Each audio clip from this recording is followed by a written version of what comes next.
ಇವಾಗ ನಿನ್ನೆ ನಾನು ಕೂಡ ನೋಡಿದೆ ಅದನ್ನು. ಚಲವಾದಿ ನಾರಾಯಣ ಸ್ವಾಮಿಯವರು ಆಡಿದ ಮಾತುಗಳು ನಾನು ಕೇಳಿದೆ. ಪರಿಷತ್ನಲ್ಲಿ ನಮ್ಮ ಸಹೋದ್ಯೋಗಿಗಳು ಹಾಗೂ ವಿರೋಧ ಪಕ್ಷದ ನಾಯಕರು ಕೂಡ ಹೌದವರು. ಅಪಾರ ಗೌರವ ಇತ್ತು ಅವ್ರ ಮೇಲೆ. ಆದರೆ ನಿನ್ನೆಯಿಂದ ಅವರು ಆಡಿದಂಥ ಮಾತುಗಳನ್ನೆಲ್ಲ ಕೇಳಿದ ಮೇಲೆ ಎಲ್ಲೋ ಒಂದು ಕಡೆ ನಾರಾಯಣ ಸ್ವಾಮಿಯವರು ಯಾರೋ ಒಬ್ಬರ ಪ್ರಭಾವದಲ್ಲಿ ಒಂದು ಸುಳ್ಳು ಆರೋಪ ಮಾಡ್ತಾ ಇದ್ದಾರೆ ಅಂತ ಅನಿಸುತ್ತೆ ನನಗೆ.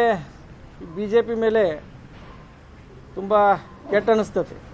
ಇಂಥ ಒಂದು ಆಕ್ಸಿಡೆಂಟ್ ಪ್ರಕರಣದಲ್ಲೂ ಕೂಡ ಒಬ್ಬ ಮಹಿಳೆ ಇವತ್ತು ಆಕ್ಸಿಡೆಂಟ್ ಆಗಿ ಪೆಟ್ಟು ಹಚ್ಕೊಂಡು ಹಾಸ್ಪಿಟಲ್ನಲ್ಲಿದ್ದಾಗ ಇಂಥ ಒಂದು ಸಂದರ್ಭದಲ್ಲಿ ಅದನ್ನು ರಾಜಕೀಯವಾಗಿ ಉಪಯೋಗಿಸ್ಕೊಳ್ಳಿಕ್ಕೆ ಏನು ಪ್ರಯತ್ನ ಮಾಡ್ತಾ ಇದ್ದಾರೆ.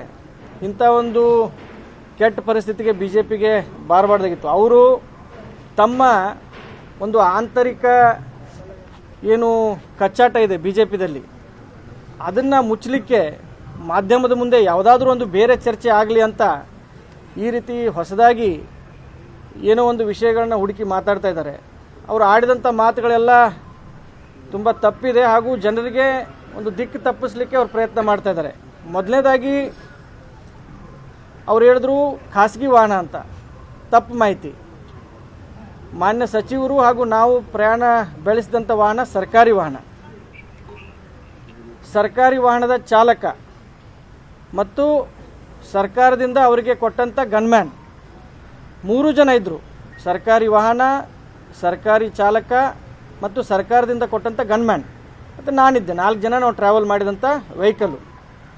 ಮತ್ತು ನಾವು ತಡರಾತ್ರಿ ಆಗಿದ್ದರಿಂದ 11 ಗಂಟೆಗೆ ನಾವು ಏನು ಬೆಳಗ್ಗೆ ಸಂಕ್ರಾಂತಿಯ ಪೂಜೆ ನಾವು ಮನೆಯವ್ರ ಜೊತೆ ಅಟೆಂಡ್ ಮಾಡಬೇಕು, ದೇವಸ್ಥಾನಕ್ಕೆ ಹೋಗ್ಬೇಕಂತ ಒಂದು ಕಾರ್ಯಕ್ರಮ ಆಗಿದ್ದರಿಂದ ಇನ್ನು 11 ಗಂಟೆಗೆ ಎಸ್ಕಾಟ್ಗೆ ಹೇಳೋದು ಬೇಡ, 11 ಗಂಟೆಗೆ ಲೇಟ್ ಆಗಿದೆ, ನಾವು ಮನೆಗೆ ಪ್ರಯಾಣ ಮಾಡೋಣ ಅಂತ ಬಿಟ್ಟಿದ್ದು.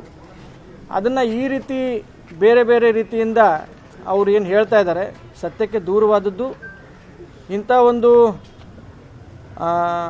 ತಪ್ಪು ಮಾತುಗಳನ್ನು ಆಡಿದ್ದು ನಾರಾಯಣ ಸ್ವಾಮಿ ಅವರಿಗೆ ಶೋಭೆ ತರುವುದಿಲ್ಲ, BJPಗೆ ಶೋಭೆ ತರುವುದಿಲ್ಲ. ಮತ್ತು ತತ್ಕ್ಷಣ ಇಂಥ ಬೇಜವಾಬ್ದಾರಿ ಹೇಳಿಕೆಗಳನ್ನು ಅವರು ನಿಲ್ಲಿಸಬೇಕು ಅಂತ ಈ ಸಂದರ್ಭದಲ್ಲಿ ಹೇಳ್ತಾರೆ. ಅಲ್ಲ, ಈಗಾಗಲೇ ನಾನು ಒಂದು ಸಣ್ಣ ಪ್ರಶ್ನೆ ಕೇಳಲಿಕ್ಕೆ ಬಯಸ್ತೀನಿ ನಾರಾಯಣ ಸ್ವಾಮಿ ಅವರಿಗೆ. ಎಲ್ಲೂ ಕೂಡ TP ಹಾಕಲೇಬೇಕಂತ ಕಂಪಲ್ಷನ್ ಇಲ್ಲ.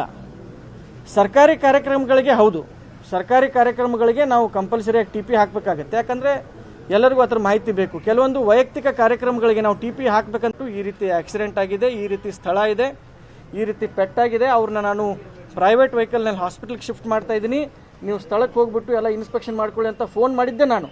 ನೀವು ಬೇಕಾದ್ರೆ ಕಿತ್ತೂರು ಸರ್ಕಲ್ ಇನ್ಸ್ಪೆಕ್ಟರ್ಗೆ ಫೋನ್ ಮಾಡಿಬಿಟ್ಟು ಕೇಳಿ, ನನ್ನ ಮೊಬೈಲ್ ಕಾಲ್ ರೆಕಾರ್ಡ್ಸು ನಿಮ್ಗೆ ಕೊಡ್ತೀನಿ. ನಾನೇ ಫೋನ್ ಮಾಡಿ ಹೇಳಿದ್ದು.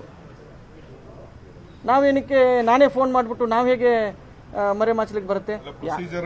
ಈಗ ವೆಹಿಕಲ್ ಆಕ್ಸಿಡೆಂಟ್ ಇನ್ವಾಲ್ವ್ ಆಗಿದ್ರೆ ಅಲ್ಲಿ ಮಾಜಾರ್ ಮಾಡ್ತಾರೆ, ಇಲ್ಲ ತೆಗೆದ್ರು ಪೊಲೀಸ್ ಸ್ಟೇಷನ್ ಗಾಡಿ. ಅದೇ ಸರ್ ಹೇಳ್ದೆ ಅಲ್ಲ ಸರ್, ಇವಾಗ ಆಕ್ಸಿಡೆಂಟ್ ಆಗಿಬಿಟ್ಟು ಶಾಕಲ್ಲಿ ಪ್ರೊಸೀಜರ್ ಎಲ್ಲ ತಲೆಗೆ ಬರಲ್ಲ. ಇದು ಸುಮ್ಮನೆ ಆಗಿರೋದು, ಅಂದರೆ ನಾವು ಬೇಕಂತ ಏನೂ ಮಾಡಿಲ್ಲ. ಆಕ್ಸಿಡೆಂಟ್ ಆಗಿದೆ, ಅಲ್ಲಿ ಅಕ್ಕಪಕ್ಕ ಇದ್ದವರು ಟೋ ಚೇನ್ ತರಿಸಿದ್ದಾರೆ, ಗಾಡಿನ ಶೋರೂಮ್ ಕಳಿಸಿದ್ದಾರೆ, ಅವ್ರಿಗೂ ಅಷ್ಟು ತಲೆಗೆ ಬಂದಿಲ್ಲ. ಯಾವುದು ಬೇಕಂತ ಏನು ಮಾಡಿಲ್ಲ.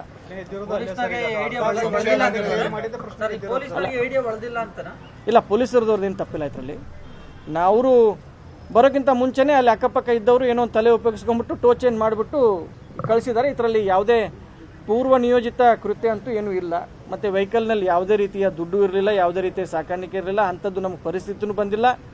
ಮತ್ತು ಲಕ್ಷ್ಮೀ ಹೆಬ್ಬಾಳ್ಕರ್ ಅವರು ಇದುವರೆಗೇನು ತಮ್ಮ ಒಂದು 25 ವರ್ಷದ ರಾಜಕೀಯ ಅವರ ಒಂದು ಇದರಲ್ಲಿ ಜೀವನದಲ್ಲಿ ಯಾವುದೂ ಕೂಡ ಒಂದು ಕಪ್ಪು ಚುಕ್ಕೆ ಇಲ್ಲ. ಈ ರೀತಿ ಹಣ ಸಾಗಾಟನೆ ಮಾಡೋದು, ಅದನ್ನು ಮಾಡೋದು, ಈ ರೀತಿ ಅವರಿಗೆ ಅವಶ್ಯಕತೆಯೂ ಇಲ್ಲ, ಆ ರೀತಿ ಏನು ಆಗೇನೂ ಇಲ್ಲ.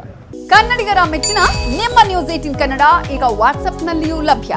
ಕರ್ನಾಟಕ ಮತ್ತು ದೇಶ ವಿದೇಶದ 360 ಡಿಗ್ರಿ ಸುದ್ದಿ ವಿವರವನ್ನ ನೀವು ನಿಮ್ಮ ಕೈ ಬೆರಳುಗಳಲ್ಲಿಯೇ ಪಡೆಯೋದಿಕ್ಕೆ ಈ QR ಕೋಡ್ ಅನ್ನು ಸ್ಕ್ಯಾನ್ ಮಾಡಿ. ನಮ್ಮ ಚಾನೆಲ್ ಅನ್ನು ಫಾಲೋ ಮಾಡಿ, ನೋಟಿಫಿಕೇಶನ್ ಆನ್ ಮಾಡಿ.